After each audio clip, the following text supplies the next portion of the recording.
everyone, it's Heidi Fang here with Raiders beat writer Vinny Bonsignore. We are standing in front of Raiders headquarters where free agency madness is happening. The Raiders making all kinds of moves, and I want to start with the good ones, Vinny. Obviously, a tremendous splash in getting defensive tackle Christian Wilkins, a 2019 first rounder from the Miami Dolphins. That's a huge contract as well.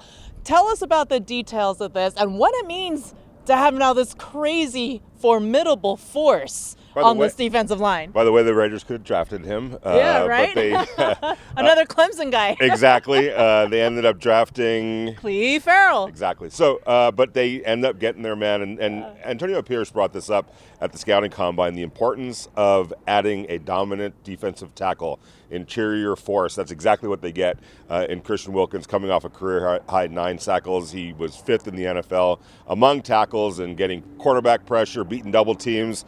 He's the real deal, and he's going to be the perfect complement to Max Crosby to really lift that defensive line, which turned out to be pretty good last year, into potentially great. And looking now at some of the parts that I think will make it hard for Raiders fans, Josh Jacobs now a Packer. He's moved on.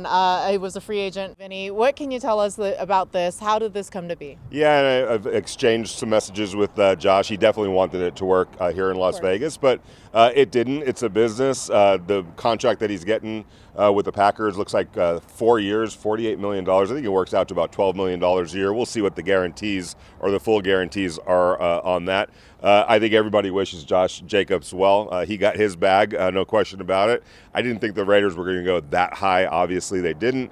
So now, as of right now, it's the Zamir White show. We'll see what else they add in terms of free agency or the draft to that running back room. Because as we speak right now, it is about, 2:30 or so here on a Monday. So I'm going to say that because there's guys like Derrick Henry out there. There's Austin Ekeler. Do you think they bring in a compliment from the draft, or do they look here to another free agent perhaps? Yeah, I think Austin Ekeler actually makes a lot of sense as a complementary piece to a Zamir White right now. We don't know what they're going to do in the draft necessarily, but somebody who can catch the ball out of the backfield has proven that he can hold it down as a runner and as a pass catcher, and somebody that is going to be a pretty good complement to a Zamir White, who's more of your power back. So I could definitely see them doing something in that regard.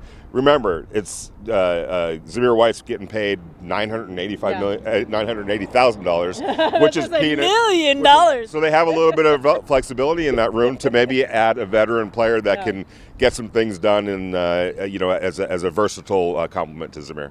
As we look now at another signing, Gardner Minshew comes in on a 2-year deal. We're looking at perhaps someone that's going to compete for a starting position, correct? I don't think ideally that's really what the Raiders want to happen. I think he's great insurance in case they don't get their quarterback in the draft, or that quarterback can't start day one because of whatever, inexperience, hasn't grasped the offense, whatever the case is.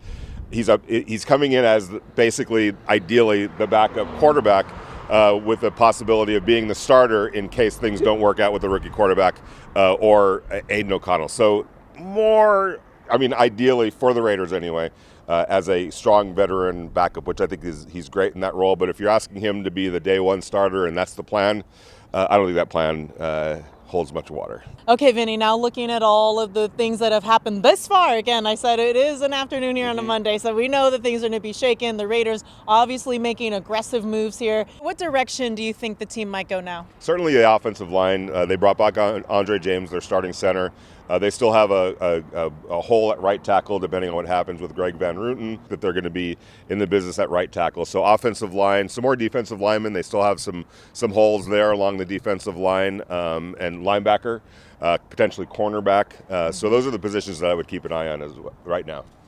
There you have it from Vinny Bonsignore. We're out in front of Raiders headquarters, and we will keep you up to date with all moves that the Silver and Black make during this period. And, of course, the new league year opening up March 13th. So keep up with everything on VegasNation.com. For Vinny Bonsignore, I'm Heidi Fang. Thank you for watching.